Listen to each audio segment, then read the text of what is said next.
C'est un très grand honneur pour moi de m'adresser à cette auguste salle à l'occasion de l'ouverture officielle du Salon d'exposition de la défense et de la sécurité de Bamako, BAMEX 2025. Au nom de l'ambassade de la République de Turquie, je remercie le gouvernement de la République du Mali, sous le leadership du général d'armée Assimi Goïta, président de la transition, chef de l'État, pour avoir choisi notre pays comme l'invité d'honneur à cette colossale organisation qui démontre la capacité et la détermination du peuple malien d'être présent sur le sein international. Mesdames et messieurs, distingués participants, la première édition du Salon international de la défense et de la sécurité de Bamako est un événement inédit en cela qu'elle constitue une plateforme unique de partage, de découverte et de collaboration réunissant forces armées, gouvernements, experts et industriels venus de toute l'Afrique et bien au-delà. Le BAMEX 25, ce n'est un secret pour personne, est une opportunité rare, voire unique de découvrir des innovations technologiques, d'échanger sans intermédiaire avec des acteurs et experts du secteur de la sécurité et de la défense, de s'approprier les savoir-faire internationaux, en particulier ceux de nos partenaires turcs dans le domaine stratégique de la défense et de la sécurité. Au nom de l'ensemble du gouvernement et tout le peuple malien, la chaleureuse et traditionnelle la bienvenue en terre sahélienne du Mali.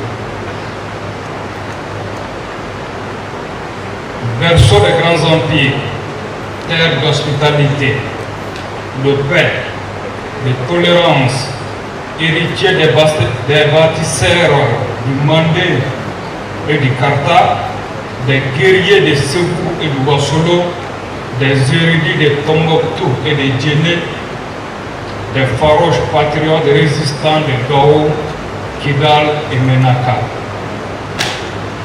Le peuple malien éprouve une grande fierté en recevant des délégations de très haut niveau venant de tous les pays pour échanger sur les problématiques communes, de œuvrer ensemble pour la paix, dans un esprit de solidarité, de partenariat gagnant-gagnant, libéré de toute idée de domination ou de rapport de force. Le Salon international de l'industrie de la défense et de la sécurité de Bamako, dénommé BAMEX 2025, est une première dans la sous-région. Né de la solide et franche coopération entre le Mali et la Turquie, ce salon est la preuve concrète que le Mali est bien fréquentable et entend occuper sa place sur la scène internationale en partageant avec le monde sa riche expérience de la lutte contre le terrorisme et les autres défis sécuritaires modernes. Malgré le complot longtemps tramé et la cabale médiatique en cours, le Mali subsistera. Votre présence ici en est la preuve la plus éclatante. Le peuple malien, aux côtés des peuples confédérés du Sahel, se bat depuis une quinzaine d'années pour préserver sa dignité et son honneur face à des ordres de barbares obscurantistes soutenus par les puissances extérieures dont l'hypocrisie et le double jeu ne sont plus un secret pour personne. Malgré leur maîtrise de l'art et de la science du blanchiment du terrorisme, à cette ingéniosité du mal qui vise à maintenir nos peuples sous contrôle pour continuer de profiter de nos immenses richesses, nous opposons une ingéniosité du bien. Nous cherchons à développer une science constructive, un art du dialogue sincère, du partage équitable et du partenariat gagnant-gagnant. Nous n'avons ni la prétention, ni même la volonté de relever ces défis en isolation, en autarcie. Au contraire, nous tenons à nos valeurs collectives. Mais nous avons appris à mieux nous défendre, à défendre nos intérêts, à être moins dépendants de ceux qui veulent nous imposer leur volonté et à travailler avec ceux qui sont prêts à nous respecter. Acceptant d'être des nôtres à cet important événement qu'est le Salon international d'exposition de la défense et de la sécurité de Bamako, BAMEX 2025, vous avez donné la preuve de l'attachement indéfectible de vos pays respectifs à la paix et à la stabilité en Afrique, dans le monde, mais également à l'amitié et à la coopération avec notre pays, le Mali. Monsieur les représentants du Burkina Faso et du Niger, mesdames et messieurs, dans un environnement international en pleine mutation, marqué par la multiplication et la persistance des crises, parfois très complexes, à savoir les conflits transnationaux, les attaques des groupes armés terroristes, la cybercriminalité, la criminalité transfrontalière organisée et les influences étrangères, l'Afrique se trouve être au cœur d'enjeux sécuritaires et géopolitiques sans précédent qui fragilisent sa stabilité et freinent son développement. En effet, dans un monde de plus en plus interconnecté, le terrorisme ne connaît pas de frontières. Nous assistons à une mutation profonde des modes opératoires des groupes terroristes qui ne se contentent plus d'armes et d'explosifs, mais utilisent désormais, avec le soutien de leurs sponsors, de la logistique moderne, notamment des drones kamikazes, des engins explosifs improvisés. Aussi, ils exploitent à des fins maléfiques l'intelligence artificielle, les réseaux sociaux chiffrés et les plateformes numériques se traduisant par la planification et l'exécution des attaques et par la manipulation des esprits. Dans un tel contexte, la sécurité ne peut plus être envisagée comme une option, mais plutôt comme étant une obligation. Elle s'impose comme une condition essentielle à la survie des États, à la protection des populations et à la souveraineté des nations africaines. Le succès de la lutte existentielle contre le terrorisme exige désormais anticipation, innovation et coopération renforcée, sincère. Face à ces nombreux défis, l'Afrique n'a d'autre choix que de bâtir une architecture de sécurité autonome, fondée sur la coopération et la mutualisation. C'est dans cette optique que leurs excellences, le capitaine Ibrahim Traoré, président du Burkina Faso, chef de l'État, que je vous prie d'applaudir, le général d'armée Assimi Goïta, président de la transition, chef de l'État, président de la Confédération des États du Sahel, le général d'armée Abdourahmane Tiani, président de la République du Niger, ont eu la lumineuse idée de créer le 16 septembre 2023 l'Alliance des États du Sahel, devenue la Confédération des États du Sahel, le 6 juillet 2024. L'objectif global de cette nouvelle entité d'intégration sous-régionale confédérale est d'éradiquer le terrorisme en mutualisant les efforts de nos États à travers la création d'une force unifiée avec un commandement unique. Malheureusement, depuis 2012, nos États font face à la menace terroriste qui a engendré d'indicibles souffrances à nos populations. Je voudrais que nous saisissions cette occasion pour observer une minute de silence à la mémoire de toutes les victimes de l'insécurité au Mali, au Niger, au Burkina et dans le monde.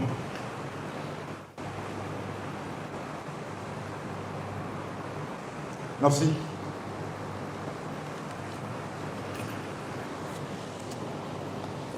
L'occasion est à la fois propice et triste pour nous d'avoir une pensée pieuse pour mademoiselle Mariam Cissé, qui a été lâchement abattue par des groupes terroristes, pour la simple raison qu'elle a manifesté son soutien pour son pays et pour son armée. Qu'Allah l'accepte au paradis, qu'Allah accepte également toutes les victimes de l'insécurité, victimes du terrorisme au paradis. Ceci dit, nous observons avec un fort effroi que malheureusement les sponsors du terrorisme ne sont plus dans le mode du sponsoring, parce qu'aujourd'hui malheureusement ils affichent à visage découvert, ne se contentent plus d'appuyer et de soutenir financièrement et logistiquement les groupes terroristes. Ils avancent main dans la main, tristement avec ces mêmes acteurs, dont le seul projet est de s'aimer la désolation, la terreur et la mort dans nos pays.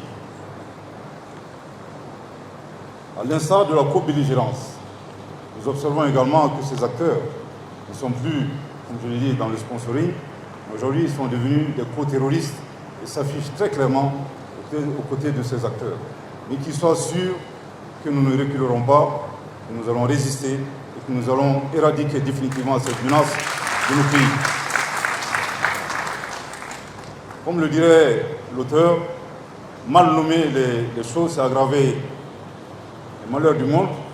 Nous n'allons pas en rajouter au malheur du monde, nous allons dire très clairement qu'aujourd'hui, les acteurs s'affichant aux côtés de ces groupes terroristes, dans notre région, sont la junte française et la junte algérienne.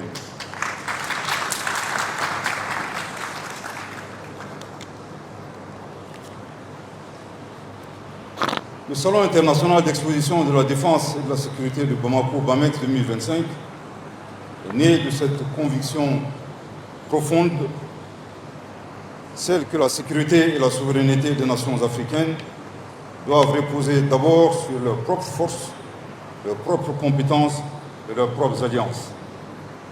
Distingués invités, comme vous le savez, le Salon BAMEX 2025 est une plateforme unique d'échange stratégique et de présentation des solutions technologiques les plus avancées et adaptées aux conflits asymétriques.